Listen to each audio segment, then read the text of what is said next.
Yo yo yo! Salut les turfeuses, salut les turfeurs, bienvenue pour un nouveau pronostic de Benoît Requin. Merci pour vos likes, pour vos commentaires. N'hésitez pas à vous abonner pour recevoir tous mes pronostics tous les jours et pour accéder à tous mes tickets pour la course du Quintet. Rendez-vous sur mon site internet Benoît Requin. Je vous ai mis en place un nouveau tarif d'abonnement et vous trouverez le lien de mon site internet directement dans mon commentaire épinglé.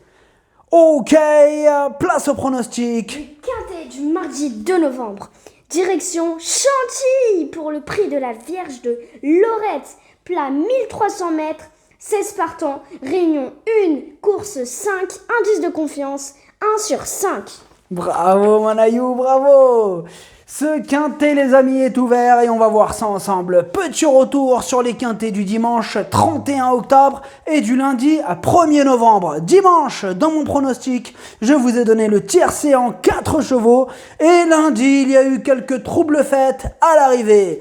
Pour les membres de mon site internet, Benoît Requin, ce dimanche, on a un ticket tiercé dans tous les ordres qui est passé, qui fait 269 €. Ce mois d'octobre, on le clôture à 27 648 € de gain. Et au total, on a atteint la somme de 190 985 € de gain depuis octobre 2020. Ok, c'est parti, on commence le pronostic et on commence avec le numéro 1. Hot Spot et on écoute Borja Fayos Martin. Hot Spot est un cheval que je connais bien.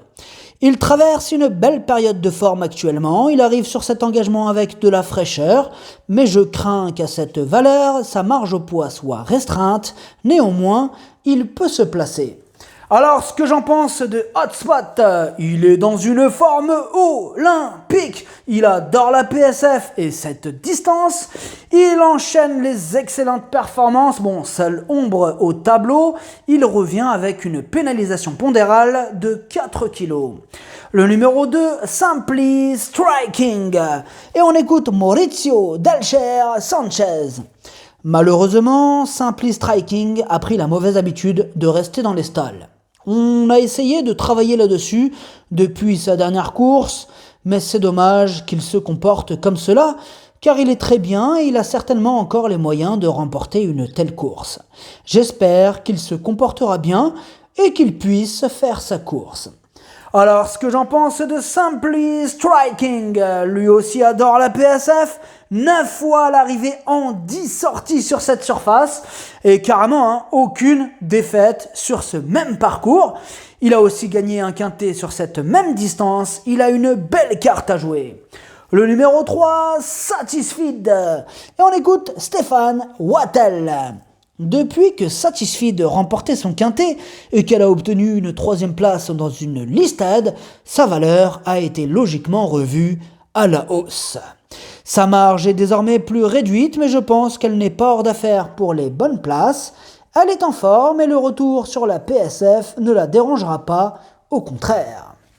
Alors, ce que j'en pense de Satisfied, sa pénalisation pondérale a freiné sa belle progression, mais elle apprécie la PSF et elle garde bien sûr son mot à dire. Le numéro 4, Power Jack. Et on écoute Madame Carmen Boxsky. En dernier lieu, Power Jack n'a pas fait sa valeur à cause du terrain qui était trop souple pour ses aptitudes. Il faut le reprendre car il est en belle forme en ce moment et il va retrouver la PSF, une surface qu'il affectionne et il sera muni d'œillères australiennes pour l'occasion afin d'essayer autre chose.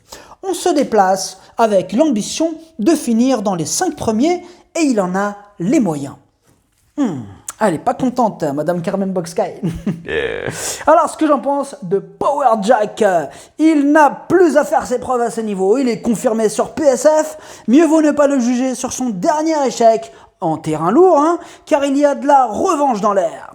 Le numéro 5, Mowa Eva. On n'aura pas les commentaires de l'entraîneur de ce numéro 5. Alors, ce que j'en pense de Mowa Eva, ce sera son premier handicap. Il revient sur une surface qu'il apprécie. Bon, maintenant, il doit quand même faire ses preuves, mais c'est une surprise possible, ce numéro 5. Le numéro 6, Tibasti. Et on écoute Romain Ledren d'Oleuse. Tibasti vient d'effectuer une bonne semi-rentrée. Ce jour-là, vite aux avant-postes, il a longtemps fait illusion pour un bien meilleur classement, avant de légitimement coincer dans les derniers mètres. Cette course lui a profité, ce concurrent très performant et confirmé sur la fibrée retrouve la catégorie des handicaps avec des ambitions mardi. Alors ce que j'en pense de Tibasti, il adore la PSF, sa situation sur l'échelle des valeurs ne cesse de s'améliorer, il va tenter d'en profiter pour remettre les pendules à l'heure. Le numéro 7, Backwell Coffee. Et on écoute Maurizio Delcher Sanchez. Backwell Coffee va devoir s'élancer en dehors, ce qui n'est guère un avantage. Le cheval est très bien et sera sur son parcours de prédilection, mais avec ce numéro en dehors dans les stalles, cela va être compliqué. Alors ce que j'en pense de Backwell Coffee, il a gagné 2 quintets sur ce même parcours cette année, puis bon après il a connu des fortunes diverses en raison d'ailleurs des pénalisations encourues, mais attention, là il revient en 38 de valeur, il peut faire mal. Le numéro 8, Belle Anodine. On écoute Joël Boinard. Belle Anodine est une pouliche qui détient une valeur assez haute due à une bonne année à 2 ans. On est à la fin d'année de ses 4 ans et en 38 de valeur, sa marge est réduite. J'ai essayé de lui trouver des bons engagements en province, mais maintenant, je n'ai plus trop le choix. La distance est peut-être un peu courte, mais elle affectionne la PSF. J'espère qu'elle pourra accrocher une allocation. Alors, ce que j'en pense de Belle Anodine, elle enchaînait les excellentes performances avant d'échouer pour son premier handicap en valeur 39. Elle va devoir montrer un tout autre visage pour espérer se mêler à l'emballage final.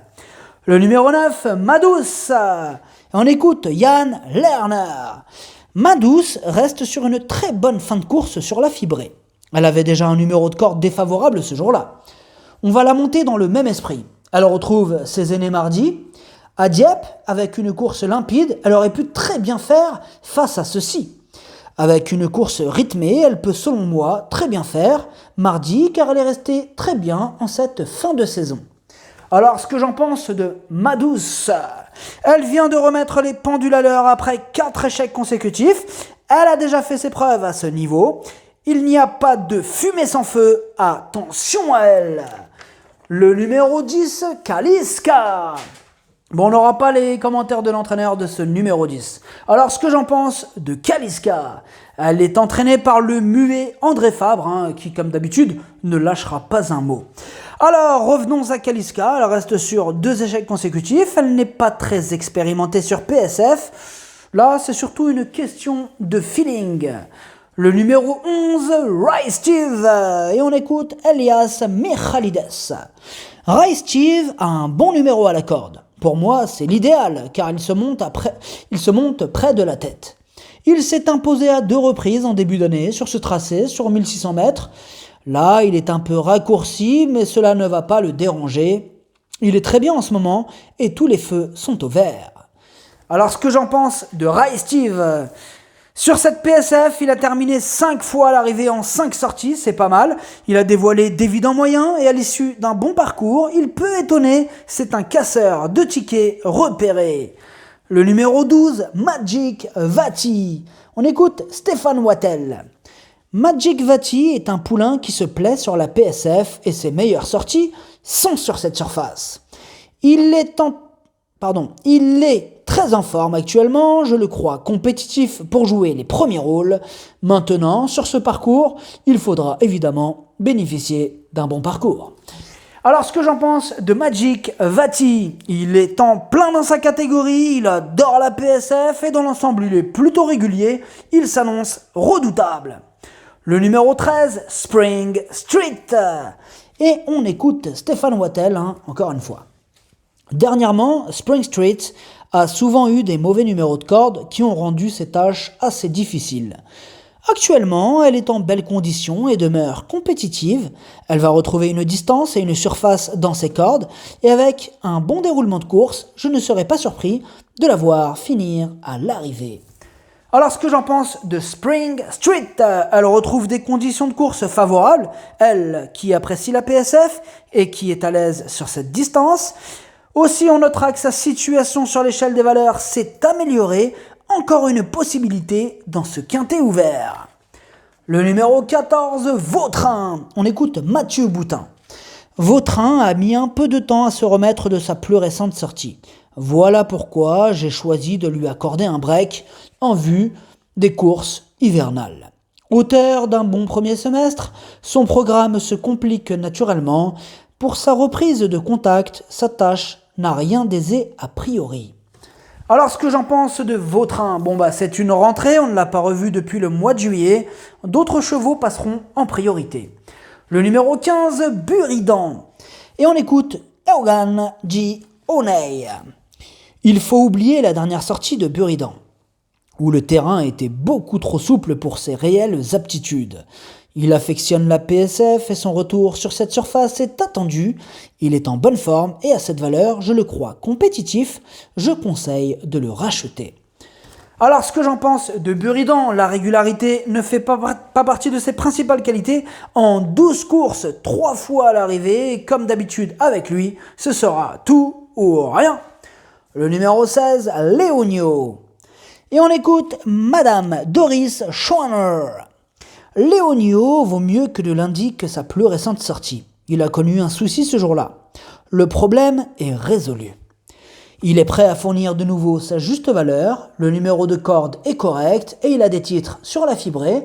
J'aurais été plus confiante s'il avait pris part à la deuxième épreuve du divisé, mais une place reste envisageable. Alors ce que j'en pense de Léonio, lui aussi ne brille pas par sa régularité. Il effectue aussi une rentrée, on ne l'a pas revu depuis son échec dans un quintet fin août. Il y a quelques doutes qui planent sur sa candidature. Le pronostic, ça donne 4, 12, As, 2, 7, 9, 6, 3, cheval de complément le 11, si jamais un autre nom partant, et ça peut arriver, le 13. Merci d'avoir suivi cette vidéo, n'hésitez pas à vous abonner pour recevoir tous mes pronostics tous les jours et pour accéder à tous mes tickets pour la course du quintet, rendez-vous sur mon site internet Benoît Requin et venez profiter du nouveau tarif que je vous ai mis en place, à jouer avec modération. Bonne chance, chopez-le moi, ciao.